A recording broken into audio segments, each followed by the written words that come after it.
중국발 초미세먼지 때문에 지금 한반도가 몸살을 앓고 있습니다.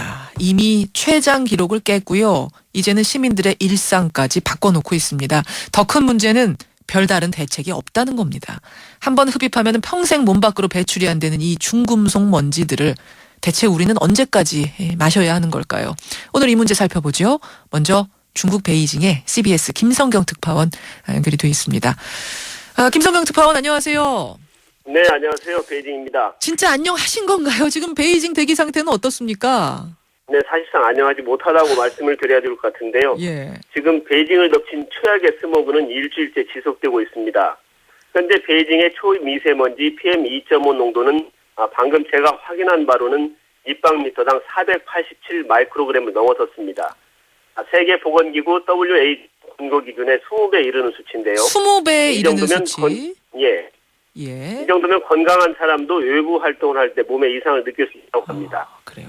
현재 베이징과 텐진 등에는 주황색 스모그 경보가 발령되어 있는데요. 베이징은 길거리에 나서면 빌딩의 윤곽이 겨우 보일 정도로 가시거리가 좋지 않은데 스모그가 심각한 다롄공항은 항공편 취소가 속출하고 있습니다. 시민들은 대부분 마스크를 착용하고 외출하고 있고 각급 학교는 야외 활동을 중단하고 있습니다. 간측 이래 가장 오래 지속된 이번 스모그 탓에 병원에는 호흡기 질환 환자들이 밀려들고 있다고 현지 매체들이 전하고 있습니다. 그렇군요. 빌딩이 안 보일 정도. 거기도 지금 뭐 최장 기록 이런 거 깨고 있는 건가요? 네, 그렇습니다. 지금 일주일째니까 지난해 있었던 것과 거의 비슷한 정도지만 사실상 사상 최장이라고 할 수 있습니다. 사상 최장 연속 기록. 지금 여기서도 이 한국은 그래도 좀 떨어져 있는 상황인데도 사람들이 지금 참 힘들다 못 살겠다 아우성인데 중국인들은 다 참고 견디는 겁니까? 아니면은 뭔가 좀 불만을 내기도 하고 정부는 대책 마련해라 호소하기도 하고 어떤가요? 네, 국민들의 불만은 높아가고 있지만 사실상 중국 정부는 이렇다 할 대책을 내놓지 못하고 있습니다. 심각한 공기 오염이 계속되자 중국 환경당국은 12개 조사팀을 각지로 긴급 파견했고요. 조사팀은 허베이성 주변 지역의 철강과 석탄, 시멘트 등 오염물질 배출 공장 등을 집중 점검하고 있습니다. 현재 공장 1,900여 곳을 가동 중단시키고 차량 오부제 시행 그리고 학교 야외 수업 금지 등을 시행하고 있지만 상황을 호전시키기 위한 즉각적인 대책은 시행하지 못하고 있다는 인상입니다. 사실상 하늘만 바라보고 있다고 해도 과언이 아닌데요. 중국 기상당국은 오늘부터 북쪽에서 찬 공기가 내려오고 있어서 저녁부터는 스모그가 다소 옅어질 것으로 이렇게 예측하고 있습니다. 참 답답한 노릇이네요. 김성근 특파원 건강 조심하시고요. 네, 고맙습니다. 오늘 고맙습니다. CBS 중국 베이징 특파원입니다. 김성경 특파원은 먼저 연결해봤고요. 이번엔 기상학자 연결합니다. K웨더 반기성 센터장 연결을 해보죠. 반기성 센터장님 나와 계시죠? 반기성 센터장님 나와 계시죠? 네, 안녕하십니까? 지금 뭐 중국은 WHO 권고 수준이 20배라고 하고 우리는 3배, 4배 수준이라고 하는데 결국 이 초미세먼지 성분은 중금속인 거죠? 지금 현재 중국발 스모그 같은 경우는 중금속 또 화학물질 이런 것들이 주성분이 되고 있죠. 이게 폐 속에 침투하면 평생 배출 안 된다. 이 사실입니까? 네, 그렇습니다. 사실상 이제 이 미세먼지가 우리 몸에 굉장히 위험하죠. 특히 이제 미세먼지 중에 이제 2.5 마이크로미터 이하의 초미세먼지 같은 경우는 폐포를 통해서 혈관 또는 임파선으로 직접 침입을 합니다. 이제 그러다 보니까 단순한 호흡기 질환뿐만 아니라 암이나 기형아 출산 또 치매까지 불러온다고 의학자들은 말하는데요. 치매까지요? 네네. 우리 고려대학교 이종태 교수는 이제 서울지역 노인들 대상으로 조사해 보니까 미세먼지가 증가할수록 폐기능이 저하되고 있다. 근데 이제 이게 암 발생에 대해 영향을 준다는 연구 결과는 작년에 나왔어요. 2014년 8월 영국의 의학 전문지 랜시에 실린 덴마크 암학회 연구센터의 라시오 니엘센 박사팀이 연구를 했는데요. 유럽 9개국 30만 명의 건강자료 또 2,095건의 암 환자를 대상으로 분석을 해보니까 초미세먼지 농도가 세제곱미터당이죠. 5 마이크로그램 상승할 때마다 폐암 발생 위험은 18% 증가했다. 18%나. 네, 굉장한 거죠. 참 이게 지금 그러니까 우리가 하고 있는 대책이라는 것이 그저 마스크 쓰고 다니는 정도예요. 우선 그 마스크 쓰기는 효과가 있습니까? 그럼요. 있어요? 그럼요. 일단 식약청에서 인증을 해준 마스크는 쓰는 것이 좋습니다.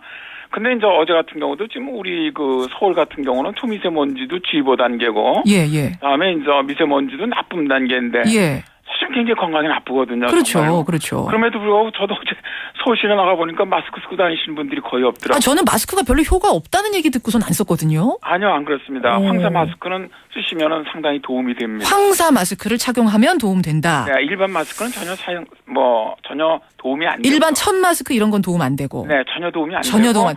방진 마스크나 예. 황사 마스크를 쓰셔야 됩니다. 예. 그러면은 문 꽉 닫아놓고 공기청정기 트는 건 효과 있습니까? 공기청정기도 이제 필터가 어느 정도의 그 미세먼지를 걸러주느냐에 따라 차이가 있는데요. 예. 최근에 나오는 이런 공기청정기들은 미세먼지까지 황사까지 제거해 주는 걸로 알고 있거든요. 그러니까 도움은 되겠죠. 그럼 환기를 시켜야 되나 말아야 되나 이거 아니죠. 고민은. 아니죠. 환기를 시킨다고 문 열어놓으면 오히려 지금 밖에 있는 나쁜 게 다 들어오는 격이 되지 않습니까? 일각에서는 좀 시키는 게 그래도 낫다. 왜냐하면 그냥 꾹 닫아놓고 24시간 있으면 거기서 또 나쁜 공기가 배출된다 이런 얘기도 있던데요. 실내에서 공기가 나빠지는 것보다 현재 같은 경우 서울에는 밖에 있는 공기가 훨씬 더 나쁩니다. 지금은 워낙 나쁘니까. 네네. 알겠습니다. 문제는요. 우리가 할 수 있는 게 고작 이 정도뿐이라는 겁니다. 이게 중국도 자기네 때문이라는 걸 인정은 하나요? 안 그렇습니다. 안 합니까? 작년 12월에 이제 중국 관영 인민일보의 자매지 환추시보는 한국과 일본이 중국의 스모그 침입을 당했다면서 중국발 스모그를 자극적으로 보도한다라고 비판했거든요. 중국 언론이요? 네네. 그래서 신화통신은 서울에 나타난 스모그 발생원이 인구 밀도가 높고 대량의 디젤 자동차, 분진 등 그러니까 서울의 영향인데 이게 중국하고는 무관한데 한국 사람들은 전부 중국에서 날아온다고 얘기합니다. 한국 사람들이 지금 엉뚱한 사람 잡고 있다 이런 분위기예요? 그래서 사실 참 이건 문제가 있거든요. 위성사진 지금 보시더라도 예. 중국의 스모가 우리나라로 이동해 오는 게 뻔히 보이거든요. 그렇죠. 이거 완전 손으로 하늘을 가리는 격이죠. 아이고, 그럼 우리나라에서 그런 것들 증거로 좀 내세우면서 손해배상이라도 요청할 수는 없습니까? 지금 마음 같아서는 그러고 싶다라는 분들도 계시는데. 그래요. 많은 분들은 이제 중국발 스모그로 하는 피해가 너무 크니까 중국을 상대로 손해배상 청구를 좀 해야 되지 않느냐 얘기를 하는데 현실적으로는 어렵습니다. 어렵습니까? 유럽 국가들 같은 경우는 장거리 대기 오염 물질 이동에 관한 협약을 맺었거든요. 예.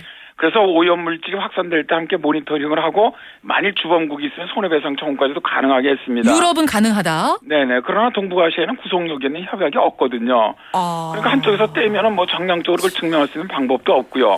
또 서로 손해배상을 청구할 수 있는 것도 없고 그러다 보니까 현실적으로는 불가능하죠. 아이고, 대안을 우리가 찾고는 있습니까? 자, 방법은요. 예. 실제로 이제 중국으로부터 이 스모그가 날아와서 우리나라에 미세먼지 영향 주는 건 한 40% 정도 봅니다. 예. 나머지 60% 우리나라 이제 자체에서 만들어진 걸로 보거든요. 그러니까 이제 결국 중국에서 날아오는 걸 막을 수 있는 방법은 없거든요, 전혀. 예. 중국이 중국도 지금 당장 자기들도 문제가 되는데 줄일 수 있는 방법도 없고. 그러니까 이제 우리나라에서 일단 정부에서는 우리나라 자체에서 만들어진 미세먼지를 줄이는 정책. 그거라도 줄이자. 일단 우리가 할 수 있는 거라도 좀 하자. 네, 그렇죠. 화물차 미세먼지나 질소산화물 저감 장치를 부착한다거나, 공장 같은 걸 가동을 좀 중단한다거나, 이런 미세먼지 원인이 되는 황산화물 이런 배출 허용 기준을 강화한다든가, 이런 것들을 할 수 있을 뿐이죠. 그리고 한중일이 좀 나서서 협약 같은 거 우리도 맺고 그러면 안 됩니까, 유럽처럼? 근데 워낙 중국이 공업화 이런 문제가 있기 때문에 여기 응하지 않는다는 게 가장 큰 문제가 있죠. 당장 자기들이 그런 배출물을 줄이면 공업화를 할 수가 없거든요. 참 이게 그러다 보니까 현실적인 부분들이죠. 답답한 노릇이네요. 지금 말씀 들으면서 그나마 들린 부분은 100% 오염물질을 지금 100%로 봤을 때 40%는 중국계 맞지만 60%는 우리한테도 원인이 있으니까 요거라도 줄이자라는 말씀. 일단 그 부분 좀 새겨드려야 될 것 같고요. 중국에도 되든 안 되든 강력하게 계속 이 개선을 요구해야 된다는 것, 이것도 잊지 말아야겠습니다. 네. 반기성 센터장님 고맙습니다. 네, 감사합니다. 기상 전문가 반기성 센터장이었습니다.